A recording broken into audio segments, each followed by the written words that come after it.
Vent, mouvement de l'air plus ou moins fort. Le vent qui souffle latéralement peut faire dévier la voiture de sa trajectoire. Manon part rejoindre des amis dans le sud de la France et constate la présence de vent très fort sur la route, le fameux Mistral. Le vent qui souffle latéralement peut faire dévier la voiture de sa trajectoire et l'entraîner soit à droite, soit à gauche de sa position.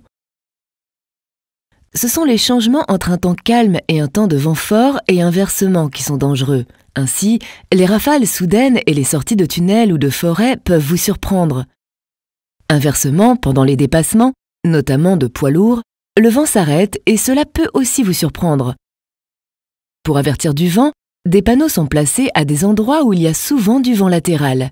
Vous pouvez également trouver des manches à air qui vous indiquent la force et la direction du vent.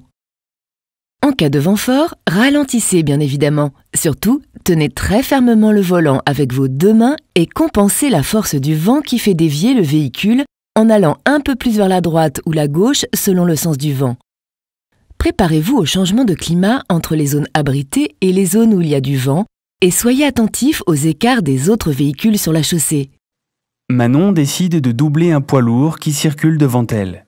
Elle commence le dépassement et sent la force du vent qui s'arrête quand elle se trouve à son niveau. Elle termine son dépassement et est complètement surprise par la force du vent qui reprend. Elle essaie de maintenir la trajectoire, mais elle n'avait qu'une seule main sur le volant et n'arrive pas à se rétablir.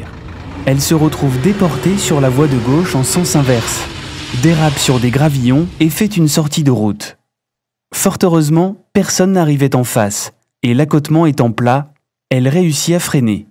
Manon aurait donc dû préparer avec beaucoup d'attention son dépassement. Elle aurait dû tenir fermement le volant avec ses deux mains pour contrôler la trajectoire de son véhicule et ainsi compenser le retour du vent après la fin du dépassement du poids lourd.